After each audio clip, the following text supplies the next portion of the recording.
और अभी की सबसे बड़ी खबर आपको बता दें, दिल्ली में सुबह से ही रुक रुक कर बारिश हो रही है और सड़क पर इसका असर दिखना शुरू हो चुका है। आपको तस्वीरें दिखाते हैं किस तरीके से जगह जगह पर भारी ट्रैफिक जाम है। ये सराय काले खां की तस्वीर आप देख सकते हैं। एक के बाद एक कतारबद्ध ये गाड़ियां रेंगती हुई नजर आ रही हैं। ये सराय काले खां के पास का दृश्य आपके सामने आप देख रहे हैं। दिल्ली की सड़कों का क्या बुरा हाल हो गया है। बारिश हुई और दिल्ली में भीषण जाम। क्योंकि ये दफ्तर जाने का समय होता है, बड़ी संख्या में लोग घरों से बाहर निकलते हैं और बारिश होते ही आपको पता है दिल्ली में जल भराव की दिक्कत शुरू हो जाती है और इसका नतीजा आपके सामने है। ट्रैफिक थम सा गया है। ये सराय काले खां के आसपास की जो तस्वीरें हैं आप देख पा रहे होंगे। सड़क पर दोनों तरफ आप देखिए किस तरीके की स्थिति बनी हुई है।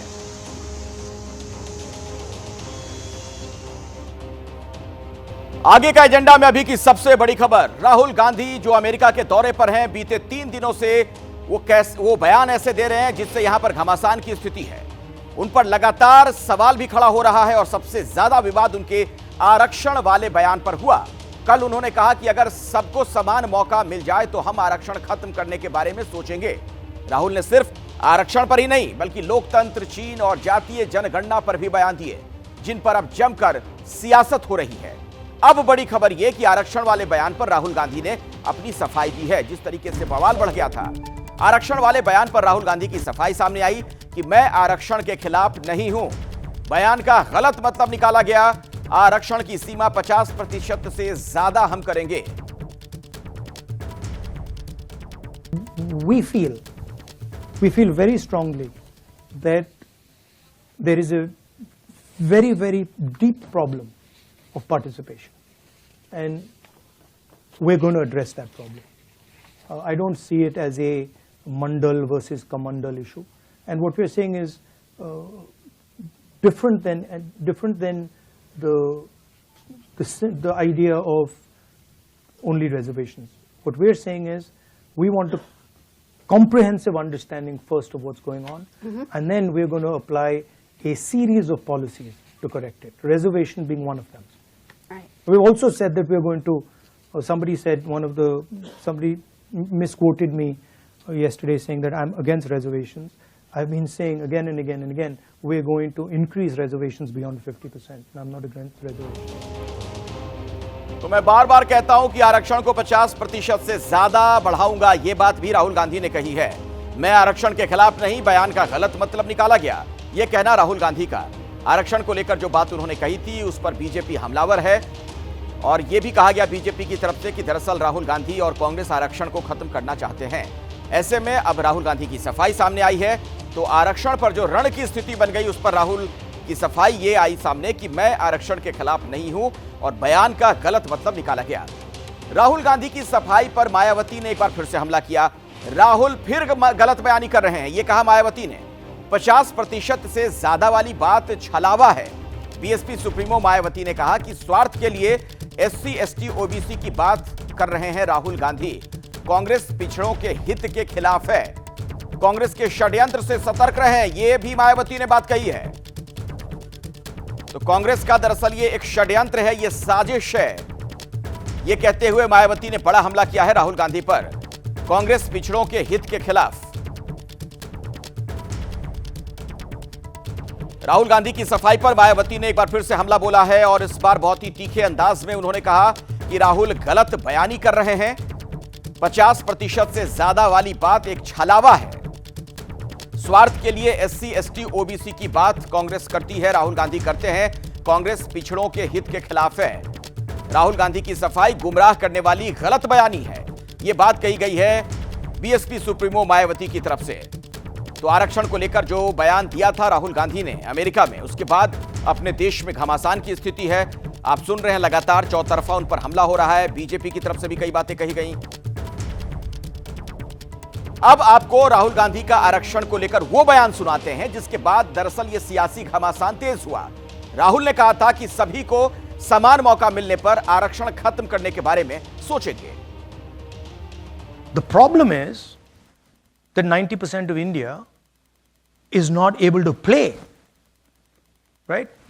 Go through the list of every single business leader in India.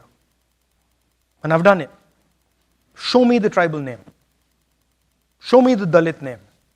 Show me the OBC name. Out of the top 200, I think there's one OBC. They're 50% of India.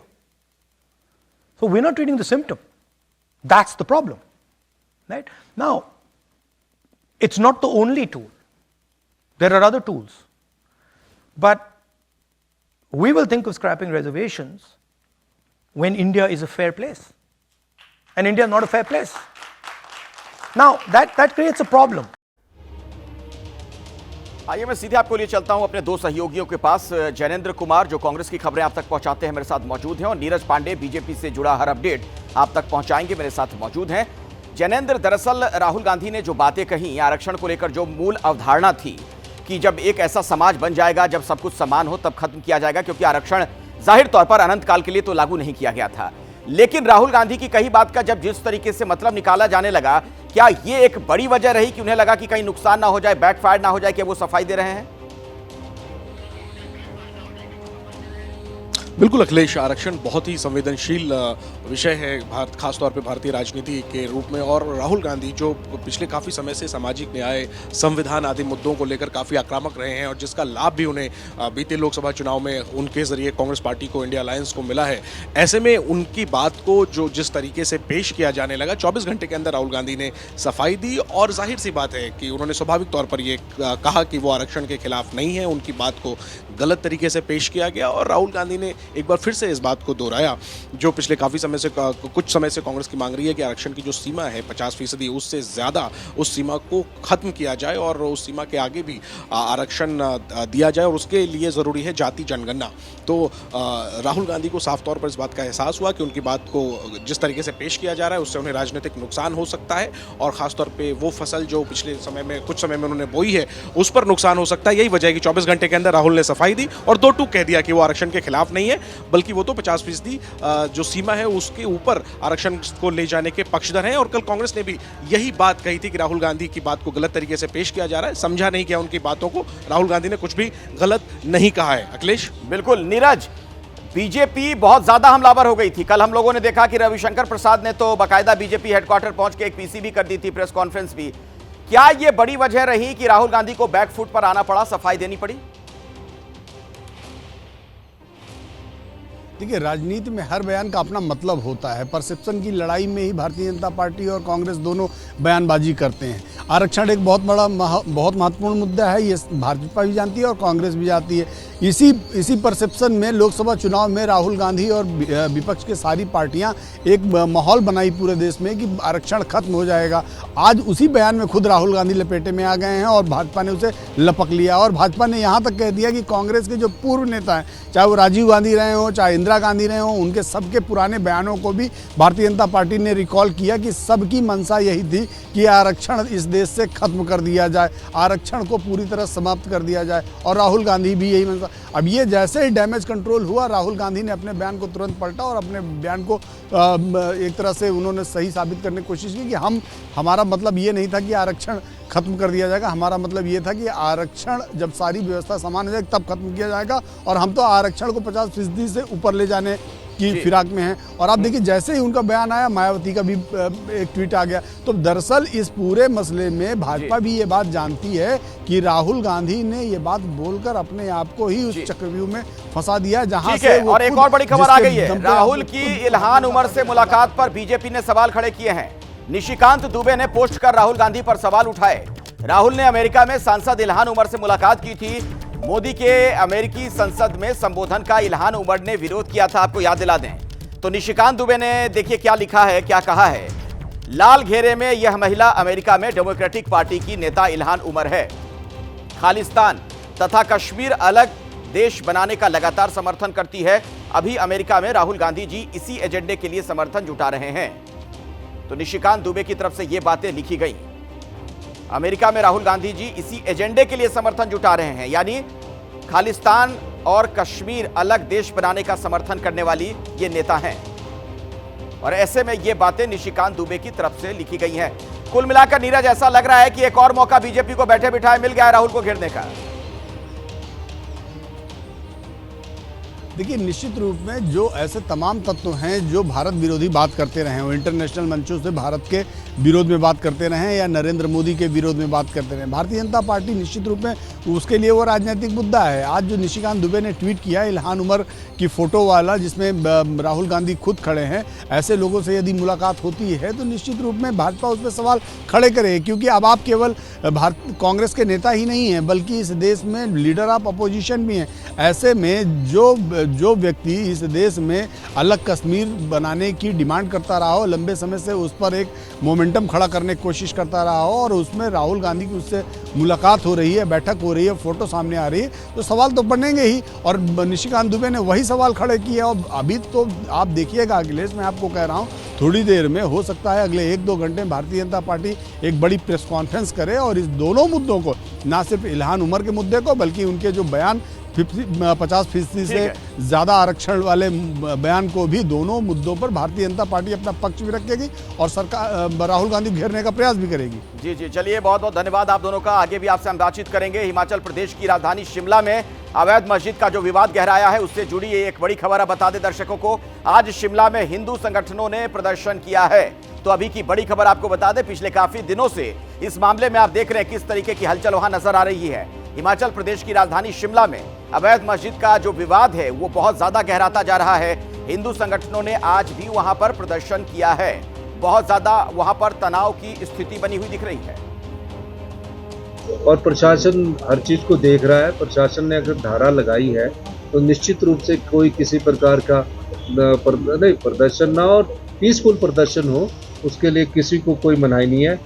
किसी भी समुदाय का हिमाचल प्रदेश में सम्मान है, हम सभी समुदायों का सम्मान करते हैं, लेकिन कोई भी कानून व्यवस्था को तोड़ने की कोशिश करेगा वो सरकार को सरकार उसको तोड़ने की इजाजत नहीं देती।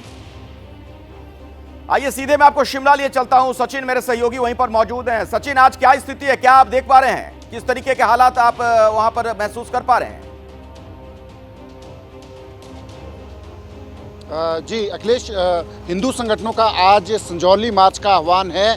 मस्जिद को लेकर जो विवाद है उसको लेकर हिंदू संगठन जो हैं संजौली चलने की कॉल जो है उन्होंने दी है। तो पुलिस जो है वो यहाँ डिप्लॉयड है, हैवी पुलिस फोर्स आप देख सकते हैं यहाँ पे। ये एक टनल है, अगर मैं बताऊँ आपको, इसको ढली टनल बोलते हैं। ये शिमला का जो ऊपरी हिस्सा है, ये ठियोग की तरफ, कुफरी की तरफ को कनेक्ट करती है। ये 2 टनल्स हैं। तो ये जो शिमला की तरफ जाने वाली है इसको जो है अब बंद कर दिया गया है। आप सामने देख सकते हैं पुलिस फोर्स तैनात है यहाँ और बड़े बड़े बैरिकेड्स जो हैं यहाँ पे लगाए गए हैं। तो ये इंतजामात हैं यहाँ पे हिमाचल पुलिस के, शिमला पुलिस के लॉ एंड ऑर्डर की किसी भी स्थिति से निपटने के लिए। इसके दूसरी तरफ जो है संजौली चौक है जहाँ पे जिस मस्जिद को लेकर जो है विवाद है। तो वो बिल्कुल इस तरह से कि लोगों की भावनाओं को दबाने का प्रयास है। 5 से ज़्यादा लोग इकट्ठा नहीं हो सकते हैं और विभिन्न संगठनों के जो ऐसे लोग हैं जो समाज में अपनी आवाज़ उठाते रहते हैं, उनके घरों पर पहरा लगा दिया गया है, उनको घरों में ही रोक दिया गया है। ये स्थिति की आवश्यकता नहीं है इस तरह की। लेकिन फिर भी मेरा यही कहना है कि जो भी हमारे समाज के लोग ऐसे हैं जो इस सारी बात से आहत हैं, प्रदर्शन जहाँ भी करें शांतिप्रिय ढंग से करें, कानून का उल्लंघन ना करें। और सरकार से मेरा इस बात के लिए विशेष तौर से आग्रह है कि अगर अनऑथराइज्ड कंस्ट्रक्शन है तो निश्चित रूप से प्रयास करिए कि इस काम का, इस समस्या का समाधान जल्दी से हो सके। और जिस तरह से सरकार दबाव डाल करके कोशिश करने की फिराक में लग रही है, इस सारे मामले को रफा दफा करने की कोशिश कर रही है, वो उचित नहीं होगा। क्योंकि जिस तरह से मैं देख रहा था कि सरकार का जवाब है कि अनऑथराइज्ड कंस्ट्रक्शन हिमाचल प्रदेश में हज़ारों स्थानों पर हुई है। अगर हज़ारों स्थानों पर हुई है तो वो एक इंडिविजुअल मसला हो सकता है, लेकिन उसके बावजूद ये। हरियाणा में विधानसभा चुनाव होने हैं और उसी से जुड़ी अब खबर आपको दिखाते हैं। हरियाणा के पूर्व सीएम भूपेंद्र सिंह हुड्डा आज नॉमिनेशन फाइल करने वाले हैं। उससे पहले हवन पूजन करते हुए नजर आए। देखिए तस्वीरें। दीपेंद्र हुड्डा भी उनके साथ नजर आ रहे हैं। भूपेंद्र हुड्डा रोहतक की गढ़ी सांपला सीट से कांग्रेस के उम्मीदवार हैं, सूबे के मुखिया रह चुके हैं। के साथ रोहतक के जो कांग्रेस सांसद हैं उनके बेटे हैं दीपेंद्र हुड्डा। अभी एक बड़ी खबर आ रही है जम्मू कश्मीर से। जम्मू कश्मीर में पाकिस्तान की ओर से फायरिंग की सूचना है। इस फायरिंग में बीएसएफ का एक जवान घायल भी हुआ है। आपको बता दें कि बीएसएफ पोस्ट पर पाकिस्तान की ओर से फायरिंग की गई। यह घटना कानाचाक सेक्टर में की घटना बताई जाती है, जहां पाकिस्तान ने फायरिंग की है। बीती रात करीब 2:30 बजे पाकिस्तान ने फायरिंग की। तो कानाचाक सेक्टर में पाकिस्तान की ओर से गोलीबारी की गई है। बीती रात करीब 2:30 बजे के आसपास पाकिस्तान की तरफ से फायरिंग हुई। जम्मू कश्मीर में पाकिस्तान की ओर से फायरिंग की सूचना है। पाकिस्तान है कि सुधरने का नाम नहीं ले रहा। जैसे जैसे जम्मू कश्मीर में चुनाव पास आते जा रहे हैं, पाकिस्तान की हिमाकतें लगातार बढ़ रही हैं। राजौरी और पुंछ के बाद अब मंगलवार और बुधवार की दरमियानी रात पाकिस्तान ने जम्मू के कानाचक इलाके में, न्यू कानाचक का ये इलाका है, यहाँ पर फायरिंग की है। और मेरे ठीक सामने जो आप इलाका देख रहे हैं, यहाँ पर बीती रात फायरिंग हुई है। 2:35 पर यहाँ पर पाकिस्तान द्वारा अचानक फायरिंग की गई, जिसके जवाब में बीएसएफ ने भी लगातार यहाँ पर फायरिंग की है। और फायरिंग के बाद यहाँ पर जो है, इस फायरिंग में एक बीएसएफ का जवान घायल बताया जा रहा है, जिसे पाकिस्तान की तरफ से गोली लगी है। और लगातार इस इलाके में तब से जो है हाई अलर्ट घोषित किया गया है। बीएसएफ और पुलिस के वरिष्ठ अधिकारी यहाँ मौके पर पहुंचे हैं। और फिलहाल आप देख रहे हैं कि यहाँ पर जो मजदूरी करने लोग जाते हैं, उन्हें भी वापस यहाँ से भेजा गया है। और लोगों में यहाँ पर दहशत है, तनाव है। तस्वीरें इस तरफ देखिए कि किस तरह यहाँ कानाचक के लोग जो हैं वो यहाँ पहुँचे हैं, डर के मारे यहाँ पर पहुँचे हुए हैं। क्योंकि जिस तरह से यहाँ पर फायरिंग हुई है, उस फायरिंग से यहाँ पर थोड़ा सा डर का माहौल बन गया है। लेकिन सतर्कता जो है, अलर्टनेस जो है, वो अपने चरम पर है। और लगातार यहाँ पर जो है बीएसएफ और साथ साथ पुलिस और साथ साथ जो पैरामिलिट्री फोर्सेस हैं, वो लगातार यहाँ पर नज़र बनाए हुए हैं स्थिति पर। और यहाँ पर हाई अलर्ट जो है वो घोषित किया गया है। बताया ये भी जा रहा है कि बीएसएफ की तरफ से यहाँ पर वरिष्ठ अधिकारी मौके पर पहुँचे हैं और हिदायत यही दी गई है कि पाकिस्तान के किसी भी नापाक मंसूबे को अंजाम तक नहीं पहुँचने देना है। तो अजय बाचलू की रिपोर्ट आपने देखी और अजय बाचलू खुद इस वक्त हमारे साथ मौजूद हैं। सीधे उन्हीं के पास मैं आपको लिए चलता हूं। अजय, कुल मिलाकर ऐसा लगता है कि पाकिस्तान इस बात को पचा नहीं पा रहा है कि कैसे जम्मू कश्मीर में जमहूरियत फल फूल रहा है, चुनाव होने जा रहे हैं। क्या खबर मिल रही है और आपको इस घटना को लेकर? देखिए, खबर यही है कि पाकिस्तान लगातार बौखलाया हुआ है। जिस तरह से यहाँ पर पहले हमने लोकसभा में देखा कि रिकॉर्ड तोड़ मतदान हुआ है, उसके बाद अब विधानसभा चुनाव का बिगुल जैसे बजा है और जिस तरह से प्रचार तेज हो रहा है, पाकिस्तान भी अपनी हरकतें जो हैं तेज कर रहा है। अखिलेश, पिछले कुछ दिनों से हमने देखा न केवल राजौरी पुंछ बल्कि अब जम्मू के कानाचक सेक्टर में भी फायरिंग हुई है। तस्वीरें मैं आपको ग्राउंड जीरो की दिखा रहा हूँ अखिलेश। ये न्यू कानाचक का इलाका है और यहाँ पर पूरा इलाका जो सामने आप देख रहे हैं टावर, इसके उधर पाकिस्तान का इलाका है। और 2:35 पर अचानक पाकिस्तान की तरफ से फायरिंग हुई थी, क्योंकि करीब 3 साल से यहाँ गोलीबारी बिल्कुल बंद है। लेकिन सतर्कता इस लेवल की है कि जैसे ही पाकिस्तान ने फायरिंग की, भारतीय बीएसएफ के जवानों ने उसका कड़ा जवाब दिया। कुछ देर फायरिंग हुई, लेकिन इस फायरिंग में बीएसएफ का एक जवान जो है वो घायल बताया जा रहा है। अभी भी यहाँ पर पुलिस, बीएसएफ और अर्धसैनिक बलों की टीमें जो हैं वो अंदर गई हैं। वहाँ पर लगातार जो है पूरी सिचुएशन को एसेस किया जा रहा है, सर्च ऑपरेशन चलाया जा रहा है। और इसके साथ ही न केवल इस बॉर्डर पे जहाँ हम खड़े हैं, बल्कि इसके साथ साथ जम्मू, सांबा, कठुआ, राजौरी और पुंछ में जो एलओसी और अंतर्राष्ट्रीय सीमा लगती है, वहाँ पर लगातार सतर्कता को जो है वो अपने हाईएस्ट डिग्री पर रखा गया। और इसके साथ जिस सड़क पे मैं खड़ा हूं, एक बात बताइए, चूंकि आप वहां पर मौजूद हैं, आपकी वहां पर कई लोगों से बातचीत भी हुई होगी, कहीं ऐसा तो नहीं कि दहशतगर्दों की एंट्री कराने के लिए कवर फायर दिया जा रहा हो पाकिस्तान की सेना की तरफ से?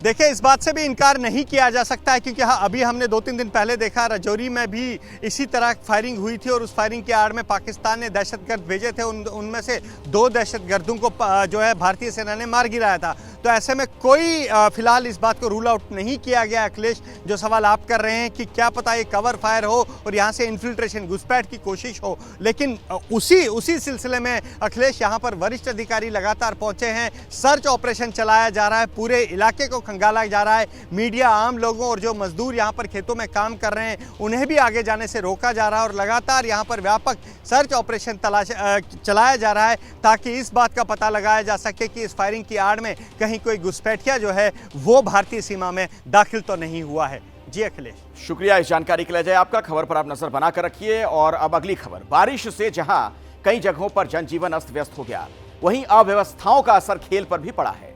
ग्रेटर नोएडा के शहीद विजय सिंह पथिक क्रिकेट स्टेडियम में आज अफगानिस्तान और न्यूजीलैंड के बीच खेले जाने वाले टेस्ट मैच का तीसरा दिन था, जिससे जुड़ी एक बड़ी खबर आ रही है।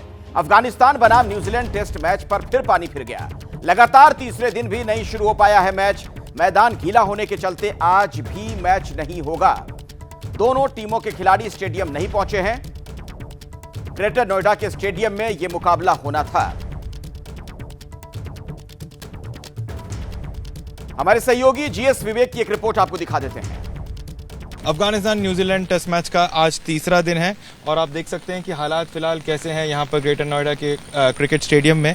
अभी जो आप देख रहे हैं ये फिलहाल तो यहाँ पर बारिश हो रही है, तो इसीलिए आज आप ये कह सकते हैं कि मैच स्टार्ट नहीं हुआ। लेकिन अगर ये बारिश रुक भी जाती है तो आज तो क्या, कल भी यहाँ पर प्ले स्टार्ट होना बिल्कुल मुमकिन नहीं है। अभी तक टॉस भी नहीं हुआ है, तीसरा दिन है। और सबसे खास बात यह है कि आज ज़रूर यहाँ पर बारिश हो रही है, लेकिन पिछले 2 दिनों में यहाँ पर कोई बारिश नहीं हुई, जिसके बाद भी यहाँ पर मुकाबला शुरू नहीं हो पाया। ये जो आप कवर्स देख रहे हैं, ये कवर्स भी आज जो है आपको यहाँ पर देखने को मिल रहे हैं, क्योंकि उसके बाद दिल्ली के फिरोजशाह कोटला से यहाँ पर अंकित दत्ता जो क्यूरेटर हैं फिरोजशाह कोटला में DDCA के, उनको यहाँ पर बुलाया गया और उसके साथ साथ कवर्स आए। मीरठ से यहाँ पर जो है सुपर सॉपर को लेके आए और आखिरी मोमेंट पे यहाँ पर कोशिश की गई BCCI की तरफ से, UPCA की तरफ से, जब उनकी मदद आखिरी मोमेंट पे मांगी गई। और सबसे बड़ा यहाँ पर यही खेल हो रहा है कि आखिरकार इस पूरे टेस्ट मैच जो यहाँ पर नहीं हो पाया, 2 दिन का खेल नहीं हो पाया, उसकी जिम्मेदारी यहाँ पर कौन लेगा। क्योंकि BCCI ने शुरुआत में यहाँ पर अफगानिस्तान क्रिकेट बोर्ड को 3 वेन्यूज़ के ऑप्शन दिए थे, जिसमें से एक ये ग्रेटर नोएडा था, उसके अलावा कानपुर का ग्रीन पार्क स्टेडियम था, बेंगलुरु था। लेकिन अफगानिस्तान क्रिकेट बोर्ड के ऑफिशियल्स ने ग्रेटर नोएडा का ये जो स्टेडियम है, विजय पाठक स्टेडियम जो है, उसको उन्होंने चुना, क्योंकि उन्होंने कहा कि ये दिल्ली के एयरपोर्ट से काफ़ी पास है। इब्राहिम जरदान जो अफगानिस्तान के ओपनर हैं, प्रैक्टिस के दौरान वो स्लिप कर गए और अपना एंकल पर उनको काफ़ी चोट लगी, जिसकी वजह से वो उस पूरे टेस्ट मैच से, जो टेस्ट मैच अभी तक शुरू नहीं हुआ है, उसी टेस्ट मैच से वो बाहर भी हो चुके हैं। तो ये जो है वो सबसे बड़ी दिक्कत है। ड्रेनेज फैसिलिटी अच्छी नहीं है, क्योंकि ये रेगुलर इंटरनेशनल वेन्यू नहीं है। BCCI ने अपने कोई भी फैसिलिटीज़ को यहाँ पर एम्प्लॉय नहीं होने दिया है, क्योंकि ये बैंड वेन्यू है। लेकिन इन सब के बावजूद ACB ने ये कहा कि उन्हें यही स्टेडियम चाहिए, क्योंकि इससे पहले भी वहाँ यहाँ खेल चुके हैं। लेकिन अब इन सब चीज़ें होने के बाद अब उनका ये मानना है कि शायद उनकी ये गलती हो गई, और जिसके बाद उन्होंने BCCI से यहाँ पर मदद मांगी है, जिसके बाद UPCA हरकत में आई है, Uttar Pradesh cricket association, DDCA जो कि यहाँ से काफ़ी पास में है, उनसे भी मदद मांगी गई है और उनके क्यूरेटर को यहाँ भेजा गया। और सबसे बड़ा सवाल यहाँ पर यही है कि आखिरकार अफगानिस्तान क्रिकेट बोर्ड ने जो गलतियाँ करी, उसका खामियाजा BCCI को क्यों उठाना पड़ा, क्यों सोशल मीडिया पे BCCI को बदनाम किया जा रहा है, जबकि BCCI की तरफ से तमाम कोशिशें थी कि वो यहाँ पर जो फैसिलिटीज़ हो सके वो मुहैया कराया जाएं। लेकिन उसके बावजूद Afghanistan cricket board, greater Noida industrial development authority के जो ऑफिशियल्स हैं, जिनके अंडर ये स्टेडियम आता है, वो उनके दोनों के बीच में एक MOU साइन था, उसमें BCCI कहीं पर भी पिक्चर में नहीं था। कैमरामैन सुनील पांडे के साथ GS विवेक, ग्रेटर नोएडा। और आइए अब आपको हिमाचल प्रदेश लिए चलते हैं। शिमला के संजौली में आज भी प्रदर्शन। जी हां, मस्जिद विवाद पर कई संगठनों का प्रदर्शन शुरू हो गया है। इस प्रदर्शन को लेकर सुरक्षा व्यवस्था बहुत सख्त की गई है। आपको बता दें कि प्रदर्शन की अनुमति नहीं दी गई है प्रशासन की तरफ से, और पूरे इलाके में धारा 163 लागू है।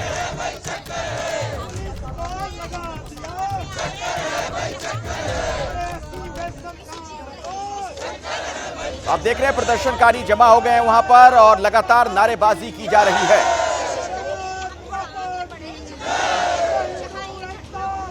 तो मस्जिद पर सवाल और शिमला में फिर से बवाल। तस्वीर आपके सामने है, आप देख सकते हैं बड़ी संख्या में लोगों की मौजूदगी। सीधे मैं आपको लिए चलता हूं सचिन के पास, मेरे सहयोगी भी वहीं पर मौजूद हैं। सचिन, प्रशासन की तरफ से इस चीज की अनुमति नहीं दी गई है प्रदर्शन की, लेकिन तस्वीरों में हम देख पा रहे हैं बड़ी संख्या में महिलाएं भी नजर आ रही हैं आज तो इस प्रदर्शन में। जी देखिए, हिंदू संगठनों के कार्यकर्ता यहाँ इकट्ठा हुए हैं। हालांकि संजौली चौक से जहाँ मस्जिद है उससे ये काफ़ी दूर है, तकरीबन 1.5 या 2 किलोमीटर हम कह सकते हैं। तो यहाँ पे ये लोग जो हैं इकट्ठा हुए हैं, हिंदू संगठनों के कार्यकर्ता, और नारेबाजी कर रहे हैं। पर आगे बढ़ने का प्रयास ये लोग जो हैं नहीं कर रहे हैं। आगे बढ़ने का प्रयास ये नहीं कर रहे हैं लोग। इनसे बात करते हैं, हम क्यों धरना कर रहे हैं, क्यों प्रदर्शन कर रहे हैं आप? मामला तो ये सारा अदालत में है। ऐसा है, मामला 2010 से अदालत में है। 2018 में भी इस पे एक हियरिंग हुई, उसके बावजूद भी इतनी मिली भगत होती है कि मैं यहाँ की स्थानीय निवासी हूँ और यहाँ 10,000 मकान अवैध है जो वैधता के लिए लड़ते हैं, कमिश्नर के पास जाके लड़ते हैं। लेकिन रातों रात 5 मंजिला मस्जिद बन जाती है और बीच बाजार में सबकी देखरेख में। मस्जिद जो बनी है, बहुत सारी सरकारें रही हैं, 14 साल हो गए अदालत में इस मामले को, है ना? तो अभी क्यों प्रदर्शन किया जा रहा है एकदम से? देखिए, हर चीज का एक सही समय आता है, हर चीज हर टाइम पे होती है। शायद इसका ये सही समय होगा, क्योंकि जब अवैध घुसपैठिए रोहिंग्या, बांग्लादेशी, आप ये देखेंगे 1800 वोटर ऐसे हैं। 18 आरोप लगाया जा रहा है। जी भाई साहब, ये आरोप लगाया जा रहा है कि 1-2 गुटों में झगड़ा हुआ था और उसको जो है मस्जिद विवाद पे ले आए। नहीं सर, इसमें कोर्ट में है, पर कोर्ट लेट डिसीजन ले रहा है, तो हिंदू कहाँ रुकेगा? जब 4 मंजिल पहले मस्जिद हुई है, 4 मंजिल पहले कोई पता नहीं था। जब हमारा भाई निकाला गया था, ऐसे क्यों हो गया है? इसके लिए हम नहीं, ये तो शासन ने तो बड़ी सख्ती कर रखी है, 163 लगा रखी है, आप लोग आगे तो बढ़ नहीं पाए। हिंदू समाज जो हम हिंदू समाज तो इकट्ठा हो गई। प्रशासन ने सख्ती की है, आप तो संजौली की तरफ बढ़ेंगे नहीं, बढ़ नहीं पाएंगे। आपकी कॉल तो संजौली की है। बढ़ेंगे, संजौली की तरफ भी बढ़ेंगे। जो हमारा हक है, जो बाहर से रोंगे वगैरह है, अनिरुद्ध ठाकुर जी ने बहुत बढ़िया बयान दिया है, उनका हम स्वागत करते हैं बयान का। और ऐसा ही, और ये हम तो अदालत करेगी ना कि वैध है या अवैध है। अदालत तय करेगी ना कि मस्जिद वैध है या अवैध। हाँ सर, गवर्नमेंट के हाथ में, ये कोर्ट के हाथ में। पर ये मस्जिद अवैध है, नहीं तो हम क्यों सड़क में आते? ये तो कोई ऐसा नहीं था। मुद्दा मस्जिद का है। यहाँ सारे हिंदू, यहाँ तो उनकी वो नोटिफिकेशन कह रहा, वो सारी वो चेक की जाए, इनके जो आइडेंटिफाई कार्ड वगैरह वो सब। तो आप देख सकते हैं यहाँ पे लोग प्रदर्शन कर रहे हैं। हालांकि संजौली की तरफ जो है बढ़ना जो है इनके लिए थोड़ा मुश्किल है, संख्या भी इतनी ज़्यादा नहीं है। दूसरी तरफ जो है, जो दूसरे पार्ट से हिमाचल के, संजौली से दूसरी तरफ जो है, उधर भी लोग कुछ जो है वो पहुँचने की कोशिश कर रहे हैं। पर प्रशासन जो है चाक चौबंद है, सुरक्षा का पूरे प्रबंध कर रखे हैं और कानून व्यवस्था की स्थिति से निपटने में जो है प्रशासन जो है निपटने के लिए उन्होंने पूरे प्रबंध कर रखे हैं। चलिए ठीक है सचिन, मैं आपसे आगे भी बातचीत करूंगा, लेकिन इस वक्त हमारे साथ हिमाचल प्रदेश के पूर्व मुख्यमंत्री जयराम ठाकुर जी मौजूद हैं। बहुत बहुत स्वागत है आपका जयराम जी एबीपी न्यूज में। ये जो प्रदर्शन की तस्वीरें सामने आ रही हैं, क्या कहेंगे आप, जिस तरीके के हालात बने हुए हैं शिमला में? देखिए, इस सारे विषय को मुझे लगता है कि सरकार जिस तरह से हैंडल कर रही है उससे समाधान नहीं है। हमने बड़ा सीधा कहा है कि कुछ कार्रवाई उस दृष्टि से होनी चाहिए जो वहां पर अनऑथराइज्ड कंस्ट्रक्शन हुई है, ये एस्टैब्लिश हो गया अनऑथराइज्ड है, और अनऑथराइज्ड है तो उसमें कार्रवाई करने में कठिनाई नहीं होनी चाहिए। और जिस तरह से लोगों की भावनाओं को दबाया जा रहा है और उसमें लोगों को गिरफ्तार किया जा रहा है, तो वो उचित नहीं है। उससे जन भावनाएं और आक्रोश लोगों के बीच में और बढ़ता दिख रहा है हमें, और सारी चीज को बहुत केयरफुली हैंडल करना चाहिए। और हिमाचल शांति प्रिय प्रदेश है, मुझे नहीं लगता कि यहाँ पर इस प्रकार की कोई चीज है, लेकिन लोग मांग कर रहे हैं कि ऐसे इन लोगों के खिलाफ कार्रवाई होनी चाहिए, इतनी ही मांग है। जयराम जी, आपको ये क्यों लग रहा है कि लोगों की भावनाओं को दबाया जा रहा है? देखिए, इसमें आप अंदाजा लगाइए कि कांग्रेस के एक मंत्री जो विधानसभा के अंदर बोले और हकीकत बताई, उनने सच्चाई बताई वहां पर, और जैसे ही उनने वो बयान दिया तो मीडिया में बयान आने के बाद कांग्रेस पार्टी के राष्ट्रीय नेतृत्व ने उनको मंत्रिमंडल से हटाने की धमकी दे दी और मुख्यमंत्री को कह दिया कि इनको हटा दीजिए। तो ऐसे में फिर सरकार के ऊपर दबाव बनाया हुआ है कि बिल्कुल इस तरह से नहीं करना है। हम कुछ करने की बात नहीं कर रहे, हम कह रहे हैं कि अनऑथराइज्ड कंस्ट्रक्शन है और जिसको गवर्नमेंट ने भी स्वीकार किया उसमें कार्रवाई हो कानून के मुताबिक। अब ये कहने जा रहे हैं कि हिमाचल प्रदेश में तो हजारों संख्या में अनऑथराइज्ड कंस्ट्रक्शन है, उसके लिए एक ही नियम होगा। हमने कहा ये व्यक्तिगत रूप से किसी की अनऑथराइज्ड कंस्ट्रक्शन है वो अलग बात है, लेकिन ये जन भावनाओं से जुड़ा हुआ विषय है। इसको केयरफुली और जल्दी इसका समाधान करना चाहिए, इसको हैंडल करना चाहिए। बहुत बहुत धन्यवाद जयराम ठाकुर जी हमारे साथ जुड़ने के लिए। और आप देख रहे हैं शिमला में किस तरीके के हालात बने हैं, स्थिति तनावपूर्ण है। यूपी के मदरसों से जुड़ी अभी एक बड़ी खबर आ रही है। उत्तर प्रदेश में 513 मदरसों ने मान्यता सरेंडर कर दी है। मदरसा बोर्ड ने कार्रवाई के लिए रजिस्ट्रार को भेजा है। तो अभी की यह बड़ी खबर उत्तर प्रदेश से आ रही है। 513 मदरसों ने मान्यता सरेंडर की। मदरसा बोर्ड ने कार्रवाई के लिए रजिस्ट्रार को भेज दिया है। तो उत्तर प्रदेश में अभी की बड़ी खबर, मदरसा बोर्ड ने कार्रवाई के लिए बकायदा यह सूची रजिस्ट्रार को भेज दी है। 513 मदरसों ने मान्यता सरेंडर की है। तो उत्तर प्रदेश से अभी की बड़ी खबर, 513 मदरसों ने मान्यता सरेंडर की और यह लिस्ट जो है मदरसा बोर्ड ने कार्रवाई के लिए आगे रजिस्ट्रार को भेज दी है।